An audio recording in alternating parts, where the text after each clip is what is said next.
आज की इस क्लास में मुताला करेंगे बच्चों हमारी दरसी किताब ख़ियाबान उर्दू के सबक नंबर 5 का, और इस सबक का उन्वान है जलती झाड़ी।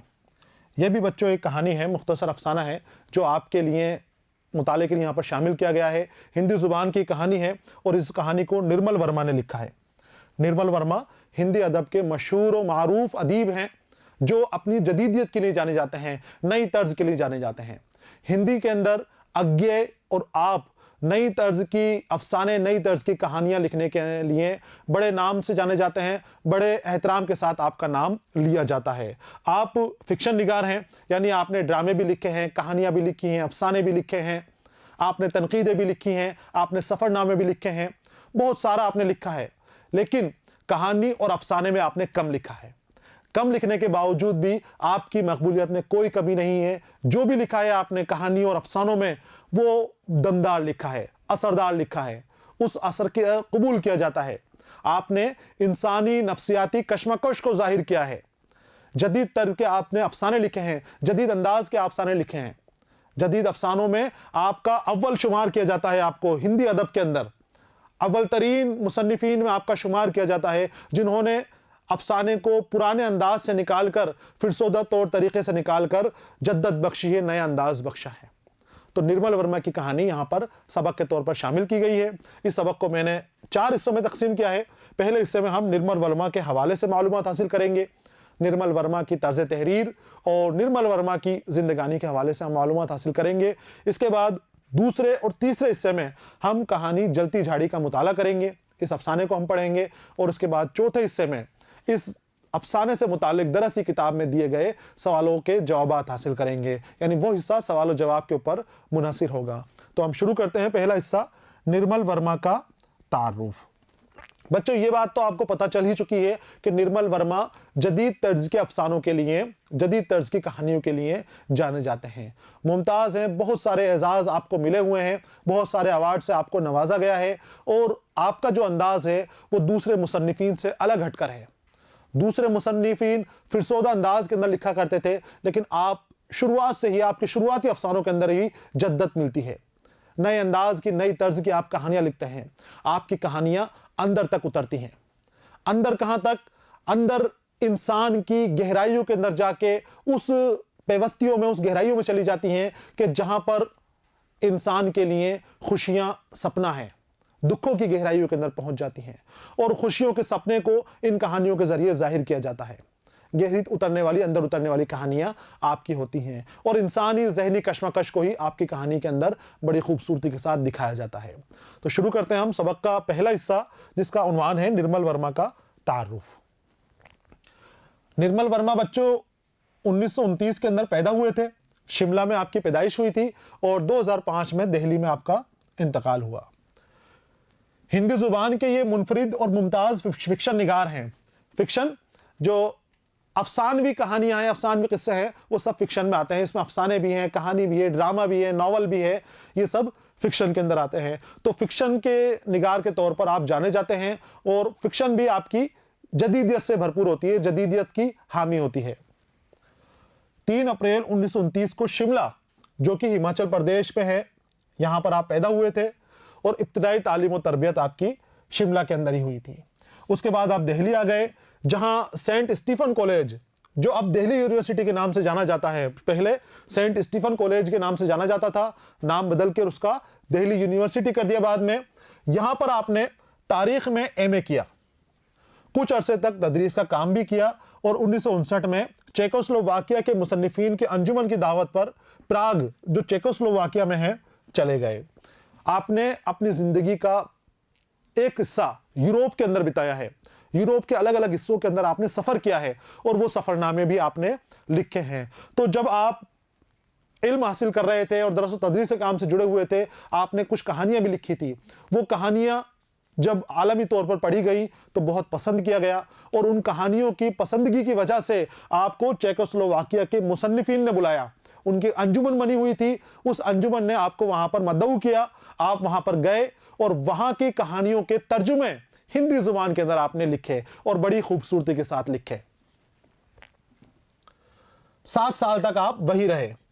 इस दौरान में उन्होंने कई चेक शाहकारों के हिंदी तर्जुमे किए, अपने क़याम यूरोप के दौरान उन्होंने टाइम्स ऑफ इंडिया के लिए वहाँ की तहजीबी और सकाफती और सियासी और समाजी मसाइल पर कई फ़िक्रअंगेज़ मज़ामीन और रिपोर्टाज भी लिखे। किसके लिए? टाइम्स ऑफ इंडिया के लिए, जो हिंदुस्तान का अखबार है, मशहूर व मारूफ है। वहाँ इस अखबार के अंदर आपने यूरोप की तहजीबी, अखलाकी और जो उनके मसाइल थे, उन मसाइल के बारे में छोटे छोटे से उन्होंने लेटर वगैरह लिखे, छोटे छोटे रिपोर्टाज इन्होंने लिखे। रिपोर्टाज एक सिन्फ अदबी, इसमें रिपोर्ट के अंदाज में लिखी जाती है, सहाफत के अंदाज में ये लिखी जाती है। तो रिपोर्टाज आपने लिखे हैं और जो उसका मौजू है वो तहजीबी और सकाफती, सियासी और समाजी मसाइल हैं। आगे आते हैं। निर्मल वर्मा एक बेमिसाल तख्लीक़कार हैं। उन्होंने अफसाना, नावल, ड्रामा, सफ़रनामा और डायरी गरज के कई असनाफ में अपनी सलाहियतों का इजहार किया है। हर चीज़ आपने लिखी है। आपने डायरियाँ भी लिखी हैं, आपने रिपोर्टाज भी लिखी हैं, आपने सहाफ़त भी की है, सहाफ़त काम को भी अंजाम दिया है। अफसाना, नावल, ड्रामा, सफ़रनामे आपने लिखे हैं, तनकीदें भी आपने लिखी हैं। हर फ़न के अंदर आपने हाथ आजमाया है और उम्दा लिखा है।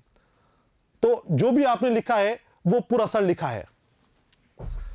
परिंदे उनके अफसानों का पहला मजमुआ है जो बहुत मशहूर हुआ था, बहुत मकबूल हुआ था, अच्छा पढ़ा जाने वाला ये मजमुआ था परिंदे के नाम से, और हिंदी जुबान के अंदर ही ये शाये हुआ था। उसके बाद शाये होने वाले अफसानवी मजमुओं में जलती झाड़ी, पिछली गर्मियों में, बीच बहस में, कौवे और काला पानी वगैरह है। जलती झाड़ी का हम मुताला करेंगे। ये अफसानवी मजमुआ है। इस मजमुए में से एक अफसाना जलती झाड़ी के नाम से ही है जो हमारे लिए सबक के तौर पर शामिल किया गया है। तो मजमुए का नाम भी जलती झाड़ी है और उस मजमुए के अंदर एक कहानी जलती झाड़ी के नाम से शामिल है। निर्मल वर्मा के नावल भी हैं और नावल हैं वे दिन, लालटेन की छत, एक चिथड़ा सुख, रात का रिपोर्टर, अंतिम निर्णय, इन नामों से ये शाये हो चुके हैं आपके नावल। और चिड़ियों पर चांदनी और हर बारिश में वगैरह ये उनके सफ़रनामे हैं। यूरोप का जो आपने सफ़र किया था वो आपने इसके अंदर डाला है। तनकीदी और तहजीबी मसाइल पर मज़ामीन के कुछ मजमुए भी इसके अलावा आपके हैं जो शाये हो चुके हैं। निर्मल वर्मा को उनके अदबी खिदमात पर मुख्तलिफ इदारों की तरफ से मुतअद्दिद इनामात और एजाज़ात से नवाजा जा चुका है। अब उनके जो ख़ास एजाज़ हैं उनका यहाँ पर नाम दिया गया है, वो जो बड़े मारूफ़ हैं। बहुत सारे एजाज़ आपको मिले हैं लेकिन सबसे मशहूर और मारूफ एजाज़ात का नाम यहाँ पर दिया गया है। तो एक है बच्चों साहित्य अकादमी अवार्ड, जो किसी भी तख्लीकार के लिए, अदब से जुड़े हुए किसी भी शख्स के लिए बहुत बड़े रुतबे का बाइस होता है, बहुत बड़ा एजाज़ होता है। साहित्य अकादमी अवार्ड है, साधना सम्मान अवार्ड है, राम मनोहर लोहिया सम्मान है, मूर्ति देवी अवार्ड है जो भी अपना बड़ी अहमियत रखता है, मैथिली शरण गुप्त सम्मान है और भारतीय ज्ञानपीठ का इनाम ख़ास तौर पर काबिल ज़िक्र हैं। ये उनके जिक्र किए गए हैं जो बड़े हैं। और 2001 में हुकूमत हिंद ने उनको पद्म भूषण के एजाज़ से भी सरफराज किया है। निर्मल वर्मा का इंतकाल दिल्ली में हुआ था, दिल्ली के अंदर आपका इंतकाल हुआ। तो ये मुख्तसर आपकी सवाने हयात यहाँ पर दी गई है जिसका हमने मुताला किया है। ज़िंदगी के कुछ ख़ास मौके, कुछ ख़ास वक़ात दिए गए हैं। यूरोप का आपका सफ़र अहम है क्योंकि उस सफ़र की जो असर है वो आपकी तख्लीकात के ऊपर नज़र आता है, आपके लिखने के अंदाज़ के ऊपर नज़र आता है। और लिखने का अंदाज़ बच्चों आपका जदीदियत से भरपूर है। आप इंसानी मसाइल को अपने अफसानों का मौजू बनाते हैं। इंसानी जहनी कश्मकश को आपने अपने अफसानों के ज़रिए दिखाया है। किस मौके के ऊपर इंसान क्या सोचता है, किस तरह की परेशानियों में उसकी ज़िंदगी गुजर बसर होती है, किस तरह के हालात, किस तरह का तनासुब उसके जहन के अंदर पाया जाता है, आपने अपनी तख्लीकात के अंदर तख्लीकात के ज़रिए दिखाने की कोशिश की है। यहाँ आपकी कहानी जलती झाड़ी का हम मुताला करने वाले हैं। अगले हिस्से से 2 हिस्सों के अंदर वो तकसीम की हुई है। इस जलती झाड़ी के अंदर भी आपने एक मुसाफिर की जहनी कैफियत को दिखाया है। नए शहर के अंदर एक मुसाफिर गया है तो वहां पर वो क्या सोचता है, किस तरह से देखता है, और अनजाने शहर में अजनबी लोगों के बीच में अजनबी की तरह रहते हुए वो किस तरह से देखता है, किस तरह से उन लोगों को देखता है, यहां पर बहुत खूबसूरती से निर्मल वर्मा ने दिखाया है। जलती झाड़ी का जो किरदार है, जो इसका मरकजी किरदार है, ये एक शहर में जाता है और शहर के अंदर कुछ ऐसे वाकयात इसके सामने पेश आते हैं जो इसको उलझनों में डाल देते हैं। पुरअसरात वाकयात हैं, वो अनजान शहर के अंदर है, कोई नहीं जानता, लेकिन फिर भी कुछ शख्स इसको देखकर इस तरह से बर्ताव करते हैं कि जैसे वो अच्छी तरह जानते हों। इस तरह से इसके सामने जाहिर होते हैं कि जैसे ये रोज आने वाला शख्स हो, रोज उस जगह के ऊपर आके बैठता हो। एक बूढ़ा शख्स है जो मछली पकड़ने के लिए आता है, वो भी इसको देखकर मुस्कुराता है और इस तरह से लापरवाही दिखाता है कि जैसे ये तो हस्बे मामूल है, रोज ये यहां पर आकर बैठता है, जबकि मुसन्निफ वहां पर पहली बार ही गया है, उससे पहले वो कहीं नहीं गया था। दो लड़के आते हैं, वो लड़के मुसन्निफ को मछुआरा बताते हैं कि आप तो वही बूढ़े मछुआरे हो जो रोज मछली पकड़ने आता है। यानी लड़के भी उसके और कश्मकश को बढ़ा देते हैं, जहन को और मुतासिर करते हैं कि ये क्या कह रहे हैं। लेकिन जब लड़कों को भी इनकार कर देता है कि मैं मछुआरा नहीं, मछुआरा तो वो बैठा था, बूढ़ा शख्स तो बैठा हुआ था, वो तो चला गया, मैं वो नहीं हूं। वो कहते हैं कि देखिए आपके जूतों के निशान वही हैं। कश्मकश दिखाई गई है, उलझन बताई गई है, तसादुम बताया गया है कि हमारे जहन में चलता रहता है। थोड़ी देर बाद वो लड़के भी चले जाते हैं और उसके बाद एक लड़का और लड़की उस जगह के ऊपर आते हैं, जजीरे के ऊपर ये रुके हुए हैं, उस जजीरे की बातें यहां पर हो रही हैं। इसी दौरान जो वक्फा गुजर रहा है, वक्फे गुजरने की वजह से मौसम के और नदी के जो हालात में तब्दीली आ रही है, शाम को ढलते हुए करीब आ रही है, वो हालात भी आपने बहुत खूबसूरती से इसके अंदर मिला रखे हैं। बीच के अंदर खलत मलत हो रहे हैं कि सूरज किस तरह से आता है, किस तरह से गुरूब होता है और उसकी धूप किस तरह से हमारी जिंदगी बदलती जाती है, बड़ी खूबसूरती के साथ कहानी के अंदर दिखाया है। वो जो लड़का और लड़की आते हैं, वो अकेले झाड़ियों के अंदर चले जाते हैं, वहां पर कुछ हरकत होती है इनकी। थोड़ी देर बाद लड़की आती है बाहर परेशान सी और वो मुसन्निफ के आगे वाली बेंच के ऊपर बैठ जाती है और फिर मुसन्निफ से बातें करने लग जाती है। इस अंदाज में बातें करती है कि जैसे झाड़ियों के पीछे वो अभी मुसन्निफ के साथ ही थी। मुसन्निफ उससे कहता है कि मैं तुम्हारे साथ कहां था, मैं तो यहीं बैठा हुआ हूं। तो वो कहती है कि नहीं, तुम भी मेरे साथ थे। इन वाकयात का मुसन्निफ के जहन पर गहरा असर पड़ता है, वो बदहवास हो जाता है, वहां से निकलता है, भागता दौड़ता है, शराब खाने की तरफ जाता है। शराब खाना जब बंद हो जाता है तो नशे की हालत में उसको बाहर पटक दिया जाता है, वहां सड़क पर पड़ा रहता है। दूसरे शराबी उठाकर फिर उसको नई जगह ले जाते हैं, वहां वो शराब पीता है। रात भर इसी तरह गुजरती है। अगले दिन अपने होटल में जाता है, सामान लेकर हमेशा हमेशा के लिए इस शहर से चला जाता है और कहता है कि वैसे तो मेरे मन में कभी आत्महत्या का ख्याल नहीं आता, खुदकुशी करनी मैंने कभी नहीं चाहिए, लेकिन अगर मैं उस दिन खुदकुशी भी कर लेता तो उसमें कोई बड़ी बात नहीं थी, क्योंकि उस वक्त जहनी कश्मकश बहुत हद तक बढ़ गई थी। जो दुख है, जो इंसान के अंदर दुख होता है, वो दुख बाहर निकल कर आ रहा था, दिल की गहराइयों से बाहर निकलता आ रहा था। और इस कहानी में भी निर्मल वर्मा ने इंसान के अंदर के दुख को जाहिर किया है। बच्चों, हर इंसान के दिल में गहराई के अंदर दुख छिपा हुआ होता है और ये जलती झाड़ी हमें उस दुख तक ले जाने की कोशिश करती है। वो जो सदमा हमारे दिल के अंदर लगा हुआ है, वो जो कमियां हमारे दिल के अंदर बैठी हुई हैं, पेवस्त है, उन कमियों तक, उन दुख की गहराइयों तक हमें कहानी लेकर जाती है। जलती झाड़ी के तहत हम वहां तक पहुंच जाते हैं।